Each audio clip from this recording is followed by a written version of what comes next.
Welcome back to the Filmistines, the double feature podcast. Join us as we unravel the interwoven experience of the continuous conversation of cinema. Take part in pairing movies with their cursed counterparts, movies that share DNA, or even pairing questionable duos by joining our Patreon at patreon.com/Filmistines. We offer tiers at the $1, $5, and $20 level, where the $5 tier will grant the ability to request films to further the discussion. So grab some popcorn, sit back, and get ready to join the 100-year conversation.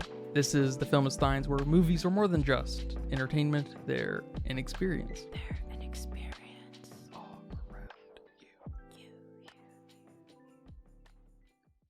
And welcome back to another episode of the Filmistines. Thank you guys for joining us today. Today I'm joined by my troubled friend, Lucy. There must be another Lucy here. Hello, everyone. Remember, you can join us every Monday, Friday, and every other Wednesday for brand new episodes of the Filmistines. Some recent episodes include Next Goal Wins, Karate Kid, Your Name, Akira, and the new Inside Out 2. We're going to shift up our schedule moving forward to try to feed into our Patreon a little bit more. So instead of Monday, Wednesday, Friday public episodes, we will have Monday, Friday public episodes, and every other Wednesday will be a bigger Patreon exclusive episode moving forward. Remember to leave nice comments, thoughts, and ideas on our Patreon as well. Come subscribe for $1, $2. Come request a movie. Rate us on Apple Podcasts. We appreciate all the support. Thank you guys very much. Are you stressed and filled with anxiety like I am? Maybe in a bit of pain from that car accident you had a few years ago? Well, the sponsor of today's episode, Hempville CBD, has us covered. They have the highest quality products created by chemists and doctors. Hempville carries everything from CBD to THC dispensary grade without those despicable dispensary prices. Order your Delta 8, 9 edibles and vapes along with the THCA flower and get free shipping when you spend $50 or more at hempvillecbd.com. Check out the link in the description for more details. But today we'll be talking about Greta Gerwig's 2017 film, my favorite GG film, Lady Bird. I'll just start off by saying that this is very easily my favorite Greta Gerwig film. I love just about everything about it. The writing, the characters, the dynamics, the plot beats, the music drops, the obviously inspiration, at least to me. And sort of curiously, I've liked this movie more and more as I've watched it over the last few years. It's probably my fourth or fifth time. I think there's a really interesting approach to a very familiar dynamic here with the Lady Bird and her mom, Marion. And it's one of my favorite relationships caught on camera, for sure. But I shared this movie with you recently. I'm very curious how you feel about Lady Bird. You're not a huge fan of Greta Gerwig's work, but you can't deny she's on to something. She's got a weird flavor about her movies. Yeah, I can't deny that. And I don't think you're a big fan of her work either, just Lady Bird. Yeah, I like Little Women. I like parts of it a lot. Florence Pugh's character, Timothée Chalamet's character, very fun. Totally rejected in the film. Barbie was okay. Yeah. So no, not a big fan, but the movie was good. It was better than okay. High school movies are always interesting because you can have such a big range of high school movies, these coming-of-age movies, because you can have movies like Superbad, and then Mean Girls, and then The Breakfast Club, and then maybe like Napoleon Dynamite or something. All very four different movies. There is no setting that has so much variety. I was thinking the same thing. You can have this weird, surrealistic, natural, mumblecore thing. It can just be anywhere. So I think there's a high school movie for everyone. Oh, yeah. And the thing I love about that genre is that one day everyone will come of age. Everyone will have that experience that will make them grow as a person.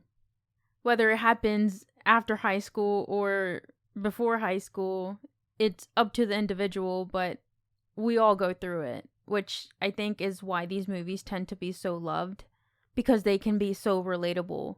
You can find one. But with that being said, this movie made me think, were people's high school experiences really like this? Like Lady Bird here? That desire for independence that she had was a bit too strong for me. It was too intense. I found it a little bit exhausting. Maybe because I had the independence I had as a child, that I never once wanted independence. I always had it. My parents weren't overbearing. So it wasn't as relatable as I would have wanted it to be. And these conflicts with her family and all these relationships, again, I found them a little bit exhausting. I'm not sure if it's in a good way or a bad way yet. Because Lady Bird is a strong character. And I liked it.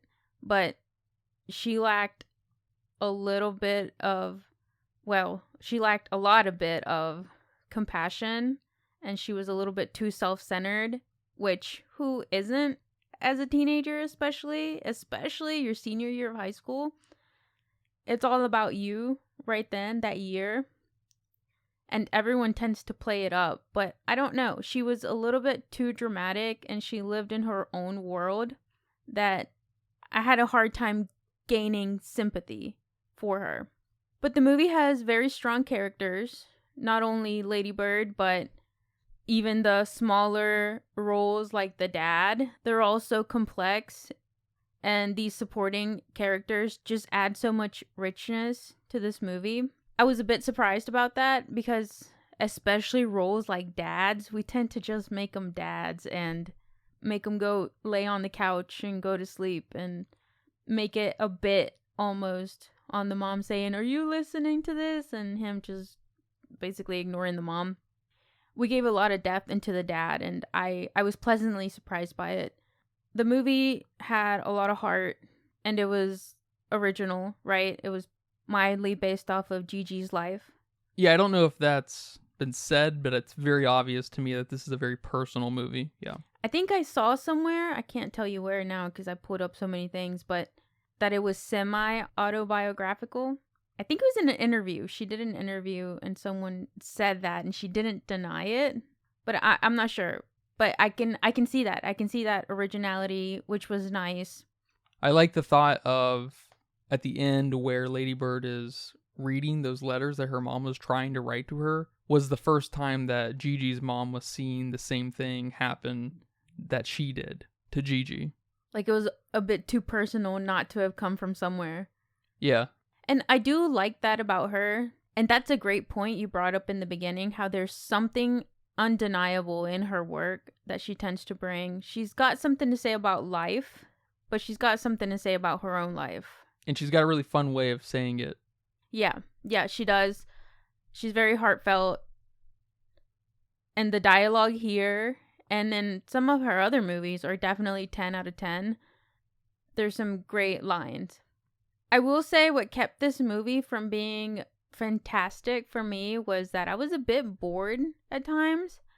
The movie just felt too long, and it really shouldn't have because it was only, an hour 30? But I don't know. I guess it focused on the dialogue too much, or maybe on the emotion of these complex characters too much, that I'm more of a plot-driven action kind of person. Like these slice of life films, I just can't get as into them as I would love to. Well, I have to tell you that this is not a slice of life film. This is a slice of her senior year. Yeah, it might literally be, the final months or final few weeks of her senior year, but these are moments with almost no fat in between to only describe the immature nature of many of these characters. It's almost surrealistic in its dialogue in that way too. And I'm really surprised to hear some of that from you because this reminded me of two of your favorite movies and a third one that I love a lot. I'm not sure that you love. You want to guess? No, go ahead. Gilbert Grape, hands down, reminded me 100% Napoleon Dynamite and The Squid and the Whale. I would definitely have to think about what's Eating Gilbert Grape because Gilbert has issues in his own life that want him to have that independence that he's never had before because he's had to be the man of the house because his dad killed himself, his mom's obese, and he has a mentally challenged younger brother he has to take care of all his life. Not to mention Endora is boring as fuck. That fast food place is the talk of the town. Lady Bird is just a dramatic teenage girl. She's got nothing to want to be independent from, which we kind of get that at the end. She comes to realize what home means to her and what she should have appreciated. Lady Bird reminded me of Gilbert Grape in its structure of storytelling, especially in these moments of dialogue, conversation happening, and there would be a cut, there would be a music drop, and it would complete the idea that was previously been stated by maybe a completely different character, or it would be the embrace of the certain emotion, whatever that was. The characters themselves would not embrace the emotion, especially with one another, but the song captured it. And yes, that's kind of just what the point of music is in movies anyways, but there's a big exclamation mark on it, I think, here, because of the reuse of the songs. So less in Gilbert Grape's character and more in the flavor of just the filmmaking itself. Okay. Yeah, I don't know if I've quite paid enough attention to that to compare these two like that. Because even in tone, they're not even remotely close. Yeah, not beyond the somberness, I think that kind of overrides both those films. I don't think this is somber. Oh, I think this is a deeply depressing movie. I think there's depressing undertones, but I don't think it's as depressing as Gilbert Grape. In the bigger picture, I totally agree, but looking through Lady Bird's eyes and the level of romance she just has and thinks what life is all about, I feel that weight with her. And then when you're like, oh yeah, you're just a regular-ass teenager going through regular-ass teenage problems in Sacramento, Gilbert Grape's life is much more depressing, no doubt. Yeah, and I also think that Lady Bird is a little bit oblivious. Yeah, it's part of the point, right? To the problems of life that she's just not grasping. That's why I don't think I can sympathize with her, because she's not compassionate at all. Yeah, there's a level of immaturity, especially emotional immaturity, that Gilbert Grape had to figure out, 10 years old, Right. When he was raising kids. Right. But I did just want to make a big point of what Lady Bird is in essence. Lady Bird is a depiction of the unspoken compounded tension between people who are unable to rectify a sense of empathy or even acknowledge the underlying conflict, an ever-common confrontation we all share along the human experience. This idea lives on the back of the weight of growing up in an ultra-modern system, so Lady Bird's view on the world is no doubt warped by her immediate surroundings and only reinforced by her mother's own emotional immaturity. And I think that point is made several times throughout the film, but even sets the stage in the very beginning when Lady Bird and Marion experience their emotions independent of one another while sitting right next to each other during a car ride, as seen in the opening scene after the two finish an audiobook. The two cry, but not together. Throughout the film, the two are often at odds with one another, but lack the emotional maturity to confront the tension, and often evade the undercurrent of tension by simultaneously consenting to their actions, like listening to music or looking at a dress. And both manage to avoid the natural shared emotional experience that they have cooking the entire movie. They don't embrace each other. They don't talk to each other because they don't know how to. Yeah, that's probably the best interaction in the movie. And one of the best interactions I've seen between two people. I can definitely agree with you there. It's so dramatic. We can tell that these two characters are both so dramatic and immature. And it's funny you say that they lack this communication because of how close they are physically. I don't know about you, but I don't go and lay in bed with my parents. The last time I can remember doing that was when I was in diapers. And I also don't cry in front of my parents. That's the last thing I'm going to do. The last time I cried in front of my parents was when my dad was in the hospital and we didn't know if he was going to come out of his coma. Those situations, those are when it's okay to cry in front of your parents. But here, they're so vulnerable with each other, but yet they can't communicate with each other. It's pretty intense. Not to mention, in this particular scene, we don't have any music, which I could see this kind of scene having some kind of music to elevate that tension that's going on there. But we don't get that until she hops out of the car, and then we have that drop of the introduction song, and then we have the Lady Bird name. So it's pretty awesome. And then Lady Bird immediately jumps out of the car, showing us a literal representation of that feeling of wanting to get out of a situation by all means necessary. Because we've all known people who we just can't get along with on some level because of so many underlying problems. Like someone not taking their shoes off when you're normally supposed to take your shoes off, or leaving dishes out. Like these little things shouldn't make you lose your mind, but they do because of these other things that have kind of compounded that tension, right? And that is in essence the entire movie of Lady Bird, is this inability to communicate with Lady Bird and Miriam. And I really like what you said about their dad being this surprisingly deep character and just having a lot of texture and mannerisms and just realism. I have this little note here saying, everyone acts as the main character of their own story. This is explicitly expressed by Lady Bird's momentary interest in drama class, right? Also, this kind of calling out to wanting to express something, right? She doesn't know how to communicate that to the world. Yeah, so she changes her name. Yeah. This offers up this idea of a character-writer relationship, meta acknowledgement of Lady Bird's desire to be a main character. She changes her name. She wants great things in the world. She basically wants to be a princess on some level of modernity. But obviously, ultimately, by the end of the film, rejects the very idea of adolescent romance by finally appreciating the attention and appreciating the attention to detail, which I love. That's probably my favorite part of the movie, when her nun principal lady, whatever they are at a Catholic school, throws the love of Sacramento in Lady Bird's face. And Lady Bird's like, what the fuck? No, I want to get out of here. What are you talking about? So these moments, to me, are sort of saying we are and are all not simultaneously the main character. This is touched on by the acceptance of her true name, Christine, at the end of the film, right?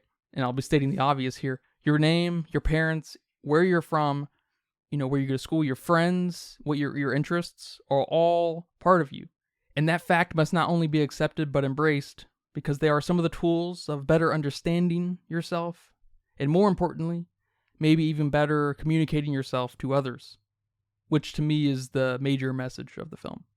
It's so that point alone sells this punchy dialogue, this completely not normal way of speaking to one another. There's just punch after punch as far as dialogue. Everything's so dramatic that it starts to fit this like Shakespearean bill of being too clever for its own good kind of thing.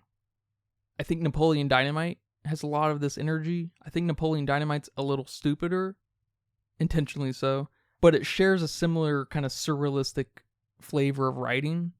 And then slap in these weird Gilbert Grape people finishing each other's points of thought from scene to scene. You just get a really strange representation of the high school coming of age story. And I think the standout here is definitely the mother and daughter relationship, with them having such strong personalities. Like the daughter and the dad don't clash because they're very different people. Their personalities, at least. And I think that's something a lot of girls can relate to, because a lot of times the mom and the son don't have those clashing personalities like the daughters and moms tend to have. And I think Gigi did a great job with making this so heartfelt, but at the same time making it humorous. Some of these interactions between Lady Bird and her mom had me cracking. Like when they were out shopping and the mom said, like, oh, are you tired? Do you need me to take you home? She's like, why? She's like, oh, because you're dragging your feet. It's like, no, like, why didn't you just say what's wrong? Or I don't know, whatever that interaction was. And I mean, just like these passive aggressive comments, they're so funny, but they're good. Yeah, I thought this film was deeply funny, but it was kind of like, oh, that's funny because it's true. That's funny because, yeah, because I've been there, you know? And I really like that she expanded on this relationship without making it weird or creepy, like I could see in other films. I can't think of one at the top of my head. But I also like how she made the characters kind of similar. Lady Bird and Marion don't look alike, but they have similar characteristics with their haircuts or maybe being around the same height or whatever. But I like that visually she tried to make it look like this could be not just her daughter, but this could be her when she was younger. They were sort of mirroring each other, physically at least. Yeah. Physically especially, I should say. What do you think of the end when Marion dropped off Lady Bird and her dad at the airport and she was going to drive around and she really couldn't take it anymore because who can? You're going to snap at some point. And when Marion refused to go inside the airport, you know, she was like, parking's too expensive. I'm just going to drive around. She breaks down. She tries to pull back up, runs in, misses Lady Bird. She's already past the gate, getting on the plane, whatever. Talk about a potential core memory moment for both of them. We don't see that effect so much on either of them, but this could have very well been a chapter-ending moment in their relationship, preventing a real future between the two. Yeah, that's true. That could have been such a pivotal point, and it was up to Gigi to decide where she wanted to take that. But also part of me feels like Marion has always done something like this in all parts of Lady Bird's life, and this is just part of being an adult, having adultier consequences. You know, it's not the same thing not showing up to your middle school play than not showing up to drop you off at the airport while you're going away to a new city. But in essence, it's kind of still the same thing. It's the same feeling that Lady Bird's gonna feel not seeing her mom there.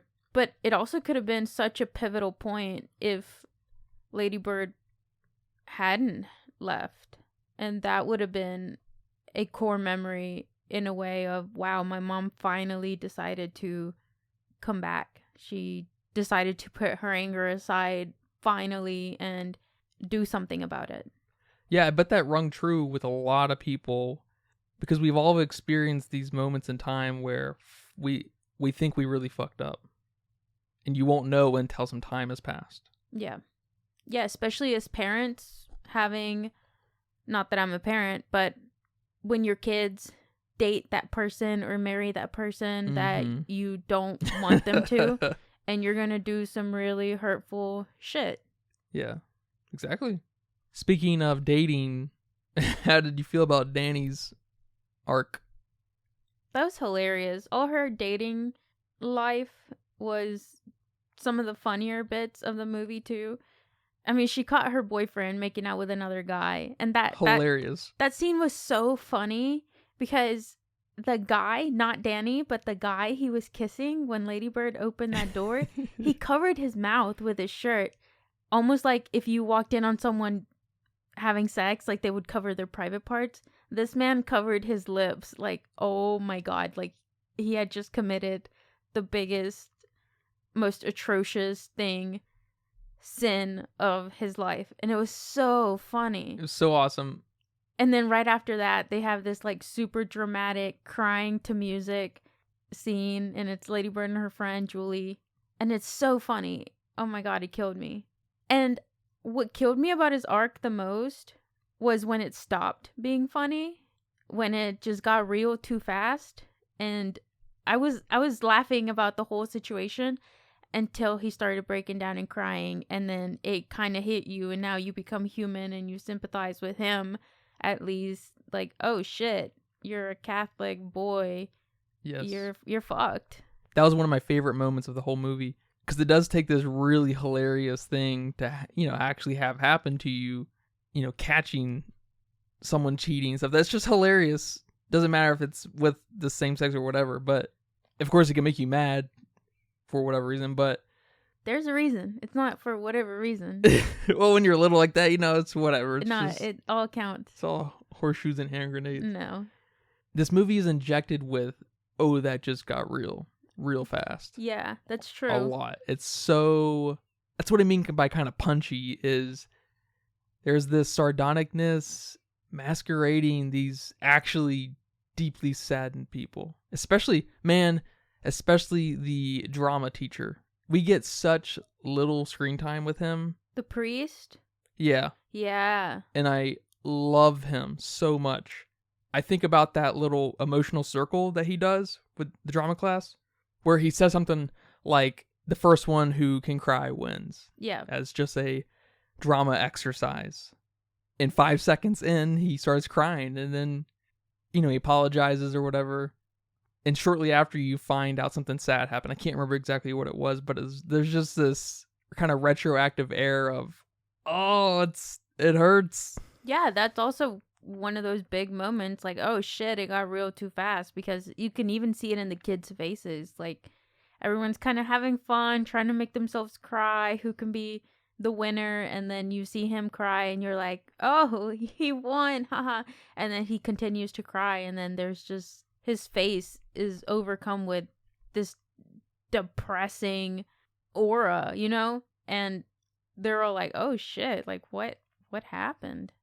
And we see an interesting echo in my mind with Lady Bird's dad when we find out he's on depression medication. Just the way he talks, his mannerisms, his gentleness. His gentleness also kind of reminds me of Gilbert Grape's mom. But we have this moment where he gets laid off, and later he is at this interview, and it doesn't go so well because he's an old guy in a young person's game. And then 5 seconds later, his son shows up. And this movie isn't really about a generation kind of displacing another, but there is just this melancholic air of just, man, that is happening under the same roof. So sad. But because the dad is, the most likable character in the movie, and probably the best character, really, let's be honest. He tightens up his tie, wishes him luck, can't wait for you to get the job. Why is that so sad? I don't know. Because even when you're down on your luck, you do whatever you can for your kids. And there's something so sweet about that. And something I can't see the mom doing.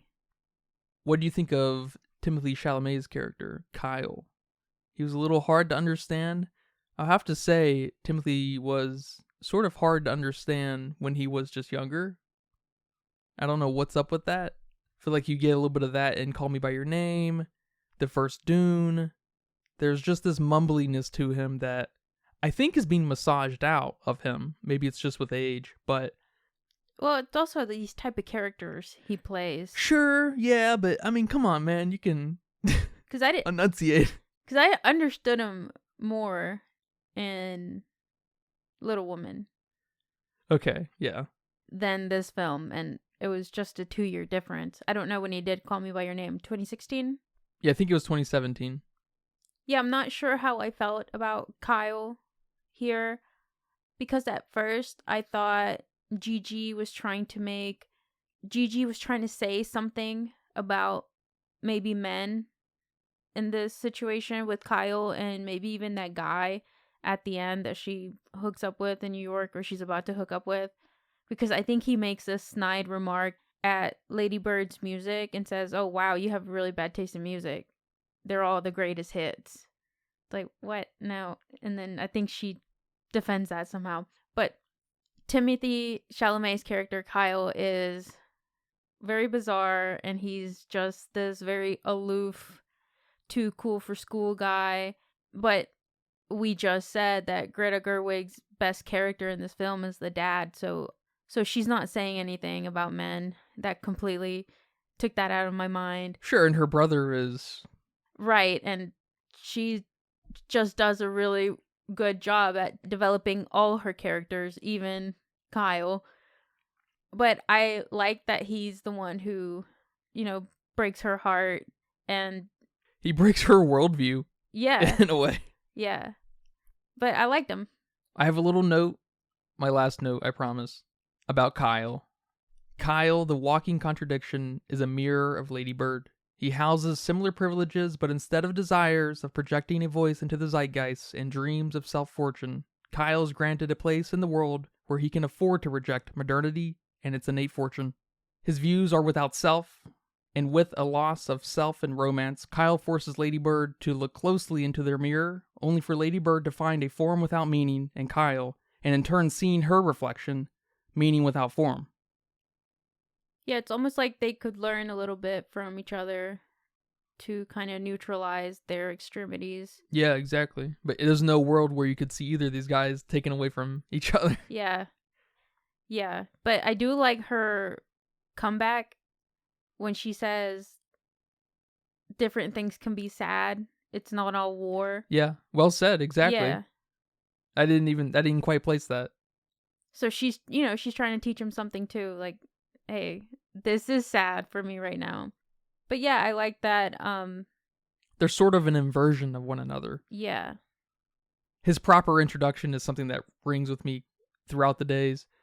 He doesn't believe in money, but he goes to this very fancy, tuition-driven private school, Catholic school, which of course is not by his doing, it's by his daddy's doing, but it's basically a luxury to even be able to think that way. Yeah. And I was surprised by his character. Timothée Chalamet tends to play more likable characters. That boy that you are going to have the crush on in the movie or the series or whatever. But here, you don't like him unless you're into that, I guess. But you're not supposed to. Yeah. And it's funny when the dad tells her, yeah, like, you're not seriously gonna go with this guy that just honks for you. That's beautiful. Beautiful. That's awesome. Such a dad thing to say. And you almost think he might go outside and like poke his head out or just stand out there and look at him or something, but he doesn't because he's so gentle and I don't know, so academic kind of feeling. Yeah. And also very laissez-faire on his kids' upbringing. You will learn for yourself one day. I also like the friend as well. We said earlier about these situations where things are funny until it kind of hits you. And there's something there with Julie. She's, the chubby friend who admires Lady Bird. You can see in her face when Lady Bird speaks, like, okay, I'm holding on to every word you say. Which makes sense because she's very passionate. Yeah. And even mimics her, like when Lady Bird put her name in quotation marks, Julie also put hers in quotation marks. And Lady Bird just has this attitude of, why are you doing that? It's not the same thing. Like, mine's obviously unique and different. Yours is not. She's like, I don't know. I think they're the same thing. Hilarious. It's so funny. And then she completely ditches her. And you're like, damn, you just did that to your friend. But I'm glad they have this come back to each other moment when Lady Bird realizes, like, oh, okay, I need to think about others. And this is also a thing I really enjoyed about this film, that our main character grows. She obviously does some self-reflection and she learns from it towards the end of the film and when she goes to New York. And I like that she, her embracing her name, embracing her roots. It's perfectly packaged in a bow. But was it enough? Should we have had a moment or two longer to kind of settle in with what Lady Bird has evolved into? Or is it a stroke of genius to let the audience be positive enough to know that there's going to be upward growth? I definitely do not think we should have had more. I was already thinking the New York stuff was a little bit too much. Like her going to the hospital and getting drunk and all those things. And I see the necessity for that to show her growth and for her to have her come to Jesus moment, almost literally. But definitely the second option, let the audience have that optimism that she grew as a person. And nothing like being removed from your environment to make you grow as a person. You either sink or swim in those types of situations, and I have a feeling Lady Bird did not sink, and she stayed in New York. And she made that movie. She made Barbie. And she's now worth millions of dollars. I like what you say, come to Jesus, because she's going to a Catholic church. She, has these kind of dips into Jesus-y things. Because when she wakes up from the hospital and she comes out, she's like, "Sir, what day is it?" And he's like, "Oh, it's Sunday," and she runs to a church. Literal come to Jesus moment. Yeah, totally. That's awesome. It's a little cheesy, but hey, this movie's cheesy to a degree. It's like cheesy in a really sad way. Yeah. So having a little bit of, that's what I'm saying. That's a little surrealistic kind of levity, right? Do you feel that? It's like too meaningful. Yeah, I don't know. I don't know if I see the surrealism, especially with how much sun and natural lighting we have in this movie. This warmth that does not typically happen when you have that surrealistic moment, or even that surrealistic feeling, even if it's not explicitly surreal. So I don't know.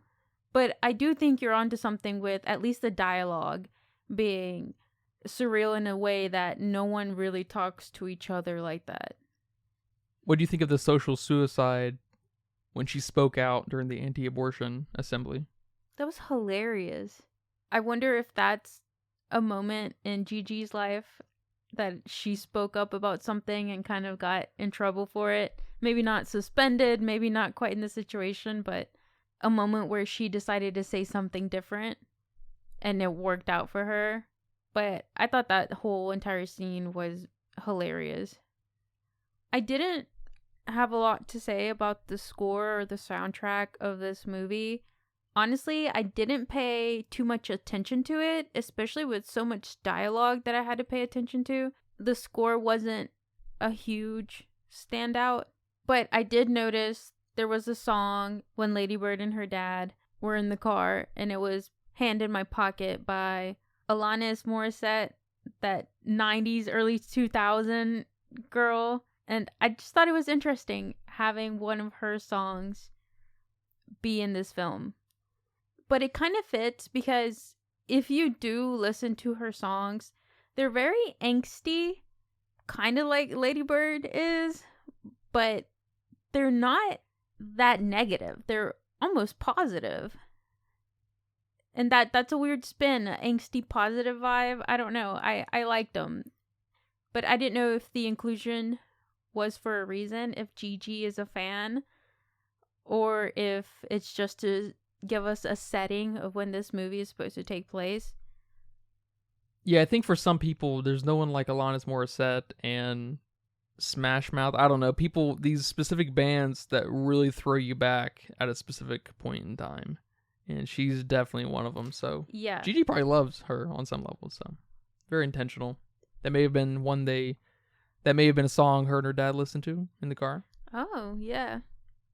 I also want to bring up these two contrasting scenes that I really liked how they were shot. The first one is when Lady Bird and Julie are walking by the big houses in the fancy neighborhood, and we have these really wide shots of the houses and the girl's appreciation of it. And then when she's in New York by herself, we have these really close-up shots of Lady Bird walking by herself of these New York houses, and they're all so small. But they're not small because we can't even see the top of them. I mean, they're New York houses, they're tall, but she's like not even paying attention to them. And just this very brief way to show us like where her headspace is at. And I loved them. I love these two contrasting scenes. I like all these mentions of houses, and I'm not sure if there's a metaphor in there somewhere, but my favorite part of this movie is that Lady Bird and the mom have a favorite Sunday activity they like to do. That's a very straight pull from my own life, because one of me and my mom's favorite things to do was yard sales on Saturday mornings. We would go to a gas station, grab donuts, grab coffee, go yard selling all day. And I like that a lot, that this mom and daughter have an activity they like doing together. And it was going to see open houses at the big fancy neighborhoods that she admired so much. And I don't know, I loved it. I loved all these house references. Yeah, like the notes that Lady Bird finds in her messenger bag at the end of the film, I think that's something very personal to Greta Gerwig. That kind of stuff just screams personal film to me. Yeah, I can definitely see that. It's a great observation for you to notice the wide and close shots, beginning and end. When she's in New York, she's a small fish. She's not in her element. But in Sacramento, she is the main character, right? In her little world. Because she's grown up there. Everyone's the main character. I've already established that, right? In her own little stories. But she can be center stage. This is her stomping ground. Yeah. And she can again in New York. She just has to figure out what that means. And like I mentioned early on in the episode, in every great high school movie, there's this moment everyone finds so relatable. Maybe you had a fake ID in high school and you find McLovin relatable, you know? And here I had two like super relatable parts. They weren't even funny. And it was the best friend having a crush on her high school teacher. Like, who didn't have a crush on one of their high school teachers? That was so funny. That was hilarious. And like, she was the only one that would like answer his questions and laugh at his stupid jokes. Oh my god, it was hilarious. Yeah, there was a funny little, again, kind of surrealistic thing happening there where that teacher, I don't remember his name, would look at him like he was in this romance novel. Like there was just like this otherworldly thing where this was Julie in the teacher's world and everyone else was just kind of fixtures there. And we were seeing the exaggerated dream of what Julie wanted to see on that teacher. Because there was this hint of flirtatiousness in him in those scenes. Small hint. Small. I like that she's also making good grades and, you know, Lady Bird's not. And the second most relatable thing was just Lady Bird wearing her heart on her sleeve. And oh my god, that was just hilarious when she wrote Danny's name on her wall. And then the next guy she was on to, she scratched off Danny's name and put in Kyle's name. Oh my god, that was so funny. That's like, which girl didn't do that with her notebooks or whatever? It was hilarious. All right, man. Well, thank you for watching Lady Bird with me and talking about it here today. You're welcome. Do you have a budget guess? Yeah, I'm going with 20 million. That's fair. She co-directed a film before this. She was an actor in a bunch of films before this. Greta Gerwig, that is. So she can maybe leverage some money, right? Yeah. Well, it says here that it was 10 million. Ooh. So a little off. This was 10 million, but Little Women was 45. They had to build those big houses. 2-year difference. Excuse me, it was 40, but that's really close to 45. Not bad, not bad. It went on to make 79 million. Oh, wow. So made lots of money. It won several Academy Awards, or at least got nominated, right? Yeah, it was nominated for Best Picture, Best Director, and Best Original Screenplay for Gerwig, and the Best Actress and Supporting Role. That was Sheldon's mom in Big Bang Theory, by the way. I don't know if you saw that. I don't know if you watched Big Bang with me. I know you saw bits and pieces, but Sheldon's mom is played by Lady Bird's mom, by Laurie Metcalf. And also, Lady Bird's brother, Miguel, played by Jordan Rodriguez. I thought I knew him from somewhere. He looks super familiar. And he's from this show I used to watch called Dance Academy.